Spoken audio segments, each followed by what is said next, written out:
Hello everyone and welcome to a game so many of you have already requested. It's Praggnanandhaa versus Jorden van Foreest, and it's a game from the penultimate round of the Charity Cup that is currently being played. It's a brilliant game, a very short one, and you guys will enjoy it. Most of you have probably already seen it and you only came here to write in the comments how you thoroughly enjoyed it and what a great experience it was. But for those of you who still haven't seen it, you guys will enjoy it even more. Or maybe the ones who have seen it will enjoy it even more. I have no idea or any way of knowing such things, but I'm sure everyone will enjoy it. So let's dive straight into it.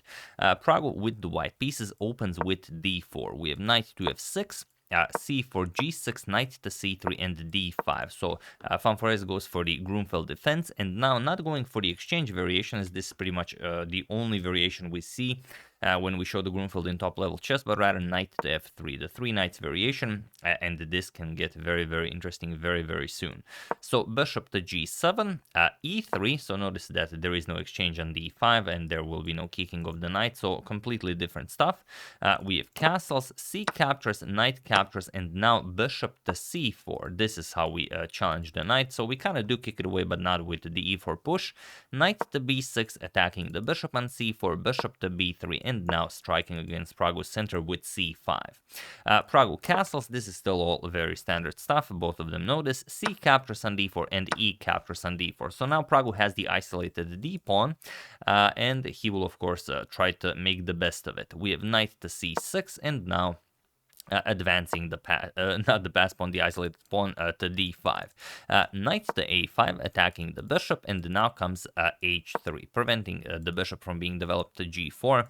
If you play the automatic bishop to c2 and kind of want to keep the bishop paired, then we happily give up the dark square bishop here for captures, and queen captures. We just grab a pawn, ruin white's pawn structure completely, and black would be better here. It can still be very tricky. It's a rapid game, of course. There are a lot of dark square weaknesses here around the black king, but it doesn't seem like it will be enough. But for a rapid game, maybe it could be.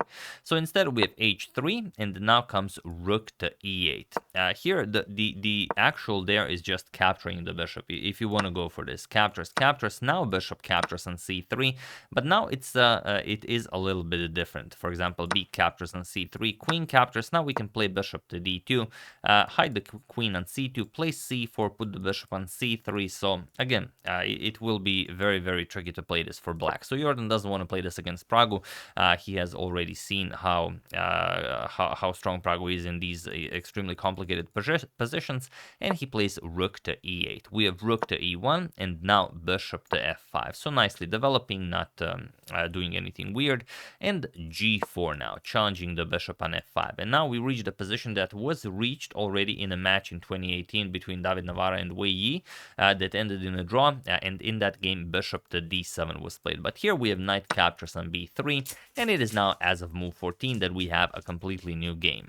So let's see how Pragg replies here. So you could capture with the queen or with the pawn. He captures with the pawn to give the rook the semi-open a file. We have bishop back to d7 as the bishop on f5 is still hanging, and now bishop to g5, nicely pinning that e pawn. So d6 will always be a tricky move to counter, and you can't really push the pawn because the queen would hang. So h6, we have to get rid of that bishop. Bishop h4, g5, bishop back to g3, and now you could continue this game many different ways. Probably the safest one is e6. So we have to challenge this pawn somehow, but that means giving Pragg the pass to d pawn. Now bishop c6, we put our bishop on this diagonal, and we hope that this pawn will not be too strong to win the game for white. And in all fairness, it should be okay for black. But here Jorden played the very aggressive f5, and this is where things get extremely interesting. So now Pragg, of course, you don't want to wait for f4 to be played to completely lock your bishop out of the game. So you either play bishop to e5 right away, or the way Pragg played it, e captures on f5, g captures on f5, bishop captures, and bishop to e5 now. Here we have bishop captures on h3. Capturing the dark square bishop here would be a little bit safer, but this, well, this simply won't do.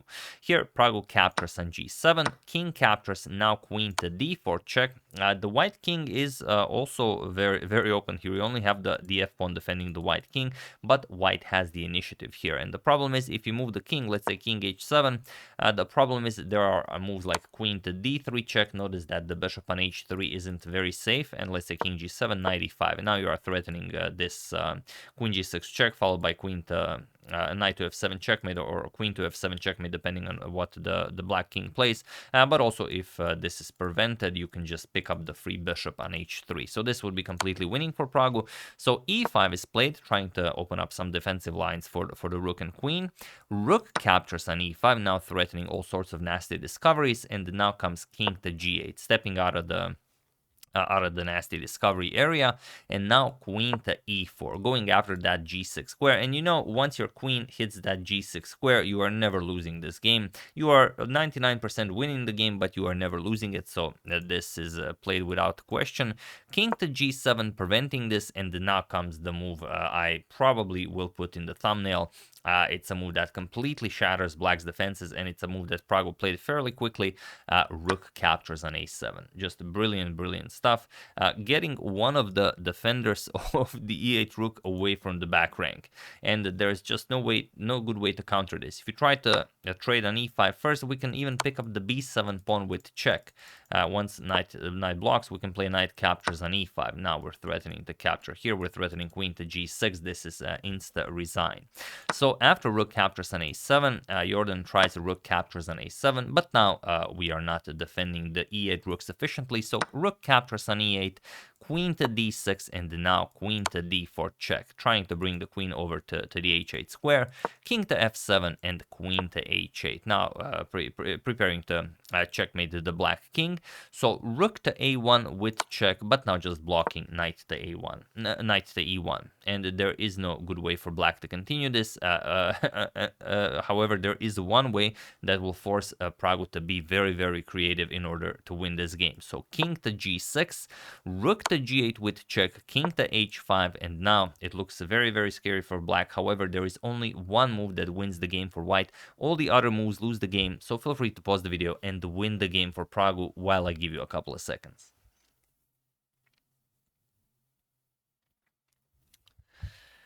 So for those of you who were able to do it, congratulations on spotting the royal fork. And for those of you who just want to enjoy the show, of course, it is rook captures on g5. We can even do it in slow motion. I know you guys really enjoyed that. Rook captures on g5. And you could resign here, but Jorden played a few more moves. Of course, the pawn cannot capture, the pawn is pinned.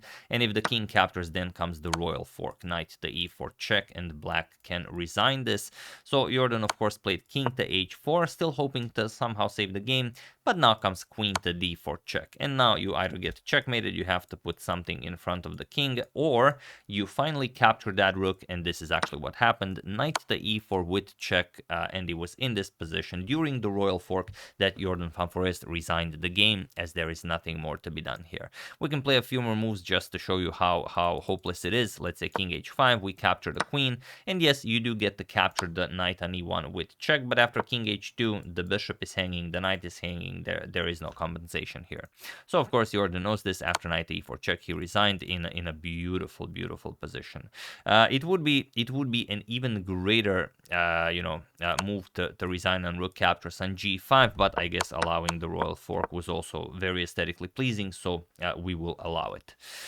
So yeah, that's the game. Thank you for recommending it like 100 times. I'm sure I would have seen the game as I'm following the event myself, but it is always nicer when I get so many suggestions at once, even while the game is still being played. So yeah, really brilliant stuff by Praggu, going for that a line that we don't see every day, going for the 3 knights variation against the Grunfeld, playing extremely aggressively. Then Jorden played that f5 move, which kind of opened up the position a bit too much, and Praggu just made everything explode. It's a brilliant game, beautiful to see, beautiful to rewatch. Be sure to show it to your friends at the bar in the library, and well, that's it. Hope you guys enjoyed this one.